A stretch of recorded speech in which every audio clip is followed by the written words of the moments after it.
No podía pasar un octubre de relatos sin que revisitemos algunos de los temas que más fascinación le causa a la comunidad y, por supuesto, las apariciones que ocurren en carreteras son uno de los que más nos solicitan.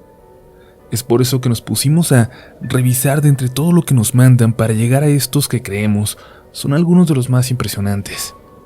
Sabemos que es un tema particularmente importante porque todos y todas hemos viajado de esta forma. Todos hemos estado de noche, atravesando una carretera oscura, lejos de todo. Y bueno, para no ir más lejos, sabemos que muchos de ustedes escuchan nuestros relatos viajando así. Va un saludo especial para ustedes y tengan cuidado, pongan mucha atención alrededor y no se vayan a detener. Esperamos que no sean los protagonistas de la siguiente edición de Relatos de la Noche. ¿Qué tal, comunidad? Quiero compartir mi historia con ustedes. Mi familia y yo somos de Linares, Nuevo León, pero mis abuelos, los papás de mi mamá, son de Villa Manuel, en el estado de Tamaulipas. Son los papás de mi mamá, que murió cuando nosotros éramos muy pequeños, pero aún así mi papá nos llevaba cada 2 o 3 meses a visitarlos, a darles una vuelta. Incluso cuando se casó con Lidia, que ha sido una madre para nosotros desde que recordamos. Mis abuelos la quieren, le agradecen por cuidarnos y por querernos. Pero hace mucho que no los vemos, salvo cuando aceptan venir para acá, y es que debo explicarles un poco el contexto que se vive por acá para los que no conozcan. Y es que el estado de Tamaulipas, que colinda con Nuevo León al oeste, con Estados Unidos al norte y con el Golfo de México por el este, de varios años para acá se ha vuelto extremadamente peligroso. Un viaje por una carretera desolada es prácticamente echarte un volado, de si te vas a topar con la delincuencia organizada. Esto que les voy a contar pasó en una de las últimas veces que pudimos visitar a los abuelos, antes de que todo se pusiera todavía peor, aunque el viaje de aquí a Villamanuel es apenas de 3 horas y media. Como les digo, en aquel entonces no se había puesto tan feo, así que aquella noche, como siempre, nos despedimos de nuestros abuelos cerca de las 9 y nos alistamos para salir de regreso a Linares. Pasamos rápidamente a saludar a Chepe, un amigo de mi papá de la etapa en que vivió ahí, con el que siempre llegaba a platicar unos cuantos minutos, a veces sin bajarse del carro siquiera. Esa vez, mientras platicaban, pasó otro señor, conocido de mi papá, que los saludó a ambos y también tomó carretera rumbo a Ciudad Victoria, la misma que nosotros estábamos por tomar. También iba con su familia. Llevaba a un muchacho en la parte de atrás de su camioneta pickup. Ya saben, eso es peligroso, pero se acostumbra mucho todavía por acá, más en aquellos tiempos. Se despidió y salimos de regreso a casa. Íbamos platicando de lo maldito que se veía mi abuelo, en aquel entonces recuperándose de una caída que había tenido en el trabajo. Aquella carretera siempre es oscura, pero en ese momento, por alguna razón la veíamos peor. Íbamos con las luces altas y muy despacio, pero seguíamos viendo muy poco. Lo recuerdo bien porque yo iba enfrente con mi papá y Lidia venía con mis hermanos atrás para quedarse dormida como siempre. De la nada nos encontramos con la camioneta del señor que vimos en el pueblo. Estaba parado al lado de la carretera con las luces de emergencia y nos hizo señas de que no siguiéramos. Nos quisimos detener frente a ellos para ver si necesitaban ayuda, pero vimos que había 2 carros más, uno en cada sentido de la carretera, detenidos también. Nos paramos un poco más adelante y bajamos mi papá y yo. Le dijimos a Lidia que cerrara, que estuviera al pendiente. El señor del pueblo caminó hacia nosotros y nos dijo: «Ahí anda la gárgola, compa. Hay que esperar un poco porque puede causar un accidente si baja la carretera».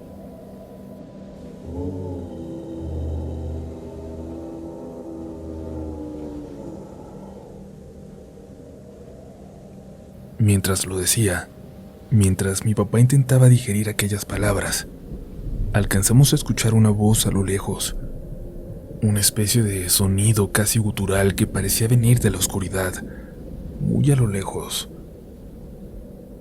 Mientras mi papá le preguntaba de qué hablaba, yo caminé un poco más hasta llegar a su camioneta.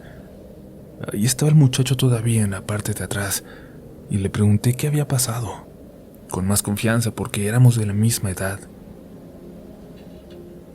Nunca lo había visto tan clarito, me dijo. Lo vi volar a lo lejos y luego se acercó. Me voló bien cerquita. Se oía bien feo y mi papá también lo escuchó, también los otros carros, por eso nos paramos todos. Siempre que se ve pasa algo malo. Me regresé con mi papá. Ya hablaban también los demás automovilistas. Todos tomaron rumbo hacia Villa Manuel, de nuevo. Es una creencia de algunas gentes por acá, dijo mi papá.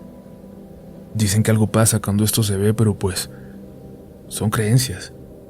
Si quieren seguimos. O nos podemos regresar con los abuelitos y nos quedamos hasta que amanezca. ¿Cómo la ven? Yo quise convencer a mi papá de que siguiéramos camino a casa. Nosotros no creíamos en nada de eso y Lidia menos. Ella era hasta atea. ¿Tú qué dices, Lidia?, le pregunté. ¿Verdad que hay que seguir a la casa? Pero Lidia había estado muy callada, solo mirando hacia la oscuridad. Le puso la mano en el hombro a mi papá. Vámonos con los abuelos, dijo con una voz que apenas se escuchaba. Mi papá también volteó hacia la oscuridad y sin decir nada arrancó el carro, despacio y con precaución. Se dio la vuelta en U y regresamos a Villa Manuel. Allá le platicó a los abuelos lo que había pasado y alcancé a escuchar que le dijeron que había sido una buena decisión. En ese momento, y solo hasta ese momento, empecé a sentir como si algo muy feo estuviera por pasar. Me dio mucha ansiedad y la abuela me preparó un té. Nos dio algo a todos para el susto. Luego mi papá me dijo lo que vio Lidia, lo que le pidió que viera él también, pero con cuidado para que no lo viéramos nosotros. Era un hombre parado en la oscuridad, a unos 30 metros del carro. O al menos parecía ser la figura de un hombre. Lidia quiso pensar primero que se trataba de un poste o algo así, porque parecía medir unos 2,5 metros o hasta más, pero la perspectiva a esa distancia es de que era muy alto, sobre todo tomando en cuenta los árboles que tenía al lado. Lidia lo había visto desde que nos paramos, y quiso pensar que era un poste, o un tronco, un pedazo de cerco, pero luego se movió, y parecía que se estaba envolviendo con una gabardina tan negra como la noche, y alcanzó a ver que los ojos rojos le resplandecieron por un momento nada más. Mi papá también se los vio, y dice que condujo a casa con toda la precaución del mundo, convencido de que podíamos tener un accidente al menor descuido. Agradezco no haberlo visto yo. Ni quisimos buscar en las noticias nada. No quisimos saber si sí había pasado algo por ahí. Hubiera sido la prueba de que lo que vimos fue real, y yo creo que no estábamos preparados para eso. Por la delincuencia, pero quizás también por aquella visión. Aunque mi papá sigue yendo a ver cómo están los abuelos, siempre, sin falla, evita viajar por la noche.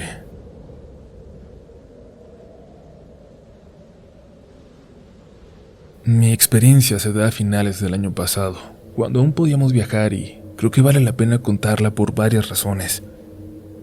Sucede en Islandia, en un viaje que hice con mi novio y debo decir que aunque ya teníamos años planeando ir, cuando vimos que Uriel anduvo por allá nos emocionó mucho y casi nos terminó de convencer y terminamos comprando los boletos desde principios de año, aunque iríamos hasta noviembre. Los dos, mi novio y yo, somos muy fanáticos de relatos de la noche. De hecho, mi novio me enseñó algunos relatos cuando empezamos a salir y desde entonces quedé atrapada con él. Y desde que vivimos juntos se ha hecho casi un ritual escucharlos. Pero bueno, decidimos buscar un tour por aquel país que daba la vuelta a la isla.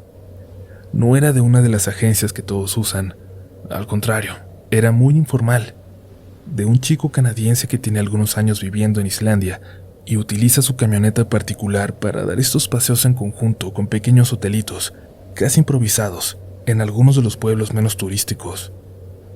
Lo recomiendo 100%. Vivimos un viaje increíble pero también tuvimos una experiencia sumamente extraña, la que quiero contarles en esta ocasión. Había muy pocas horas de día, casi siempre viajábamos de noche, así que conocimos de esa forma muchos de aquellos paisajes, pero recuerdo sobre todo esa luz tenue antes de que amanezca y antes de que anochezca por completo. Así, con esa luz azul, recuerdo aquellas carreteras eternas, esas montañas blancas y aquellas historias que no dejaba de contarnos el chico canadiense que nos guiaba, fascinado como nosotros desde un punto de vista extranjero. Historias que hablaban de aquellas montañas, de trolls y de duendes que les habitan, de ogros, de la grila, de algunas brujas que quedaron sepultadas bajo la nieve o bajo la lava de algún volcán.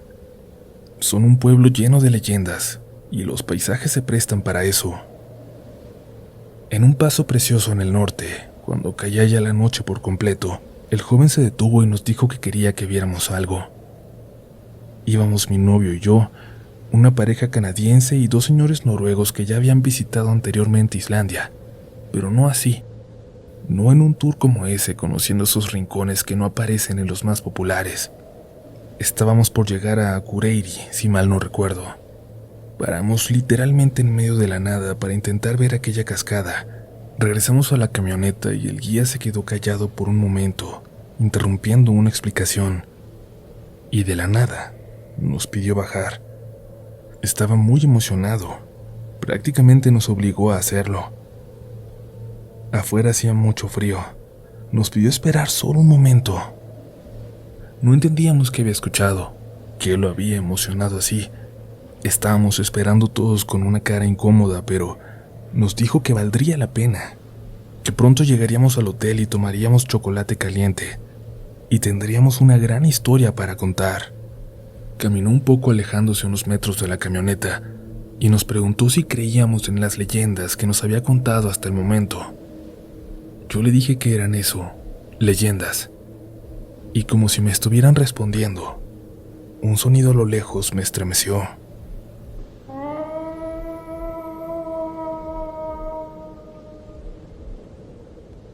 Les juro que era justo lo que yo siempre he imaginado de La Llorona.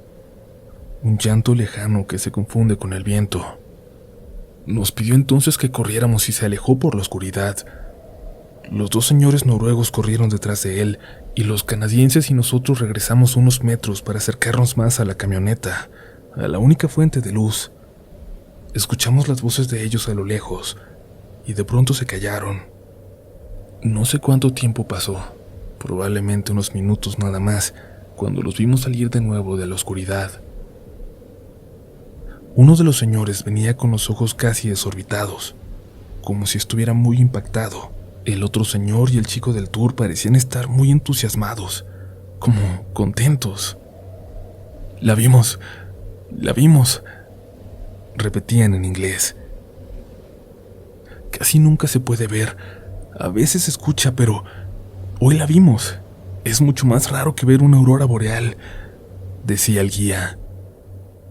Mi novio le preguntó que a qué se refería, y solo dijo que a la mujer de blanco, la mujer que llora en la cascada. Y nosotros nos volteamos a ver. Nosotros reconocíamos una leyenda similar, de una mujer que llora, la Llorona. Nos contó que no sabía mucho de aquella leyenda, salvo lo que le contaron algunos pescadores del pueblo al que estábamos por llegar, de cómo se escucha y en ocasiones, muy rara vez, se deja ver aquella mujer en alguna de las cascadas que rodean al pueblo.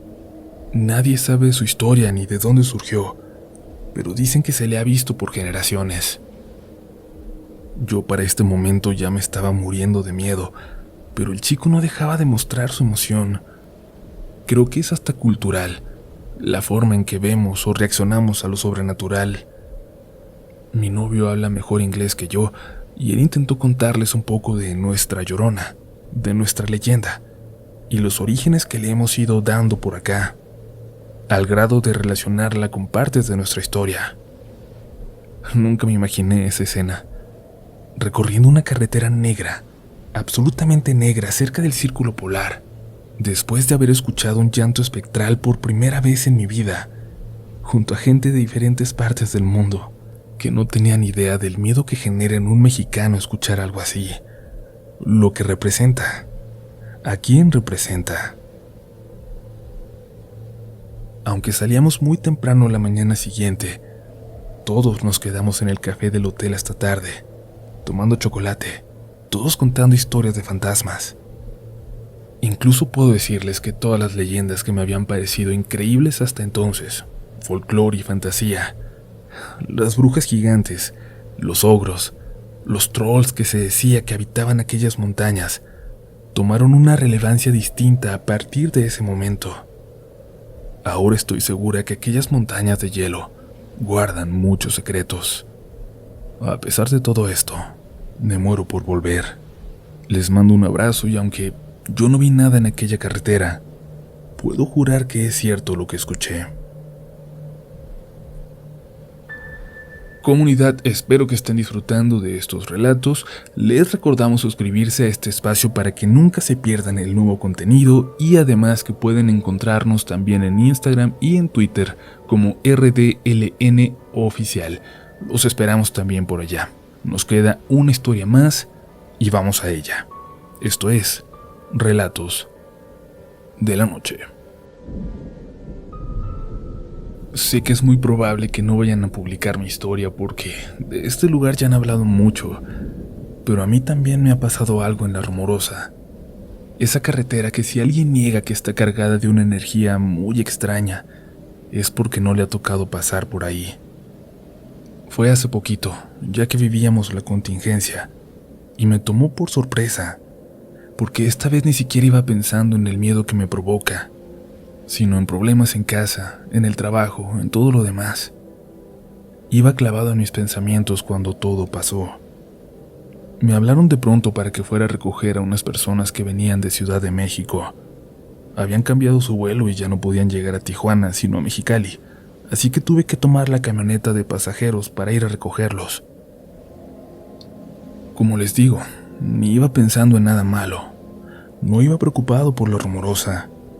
Iba con la mente puesta en apurarme y dejarlos lo más temprano que se pudiera en su hotel y en los recortes que se habían anunciado próximamente en la empresa y de los que yo, por supuesto, no quería ser parte. No podía fallar, no podía ni llegar tarde. Ni siquiera me paré a comer en aquel restaurancito en Tecate, al que siempre me gustaba llegar. Ni siquiera me fijé si estaba abierto. Al subir al poblado de La Rumorosa comencé a sentir un aire frío, seco, que calaba. Cerré la ventana, aunque no me gusta manejar así. Llegué hasta la caseta de cobro que marca la entrada hacia ese tramo de la carretera, donde comienzas a bajar hasta aquel camino que corta el desierto antes de llegar a Mexicali. Absorto en mis pensamientos por completo, volví a bajar mi ventana. Nunca lo hago en La Rumorosa. Nunca lo deben hacer, si es que pasan por ahí. Aunque no era exageradamente tarde, no veía otros carros alrededor. Me tocaría bajar solo. Y me adentré sin pensarlo 2 veces en esa serie de curvas, tomándolas más rápido que de costumbre. De pronto, en una de ellas, sentí que una corriente de viento que venía de la montaña movía mi camioneta y tuve miedo de que me volteara. Miré por mi izquierda y noté un barranco profundo, del que nadie sobreviviría. Recordé la zona. De día había visto una decena de coches en el fondo, partidos entre las piedras. Una voz, como algo susurrando, quizás se escuchó en el viento, o quizás eso creía escuchar y cerré la ventana. No vayas a gritar. Escuché una voz dentro de la camioneta. Algo me recorrió la espalda y me llenó el cuerpo de miedo. Miré por el espejo retrovisor y alcancé a ver cómo alguien, una cabeza de mujer despeinada, apenas se asomaba por detrás del último asiento. No supe qué hacer, si pararme en la siguiente oportunidad y quedar a merced de lo que fuera que creí ver en medio de aquella carretera, o fingir demencia, fingir que no había pasado nada y seguir bajando. Gracias al cielo me encontré con un carro en el siguiente descanso y frené. Afuera del carro estaban unos señores mayores, bastante asustados al parecer, y yo sentí que quizás que a lo mejor también habían visto algo y me iban a comprender, tal vez a calmarme, que iban a ayudarme a revisar mi camioneta. Buenas noches. Perdonen, ¿están bien?, les dije mientras me acercaba a ellos, y con la misma cara de susto que tenían, me ignoraron por completo. Subieron a su carro y continuaron su camino. Lo único que pude hacer fue apurarme para no bajar lejos de ellos, y ya no revisé nada en mi camioneta. Lo hice hasta la gasolinera que está cerca del aeropuerto, antes de llegar por aquellas personas. No había nada raro. No había ningún detalle extraño en la camioneta. Por el trabajo que gracias a Dios aún conservo, me ha tocado pasar varias veces más, incluso de noche, y ya no he tenido la mala suerte de vivir algo como lo que ocurrió aquella vez. Ya me habían dicho mis compañeros que no bajara a la ventana, y nunca lo hacía, por ese miedito, esa espinita de que algo pudiera pasar de verdad, pero creo que nunca lo dimensioné. Nunca pensé que aquellas historias de la mujer que se te sube fueran reales, pero ya soy uno de los testigos. Uno más de los cientos de testigos de los misterios que esconde ese lugar.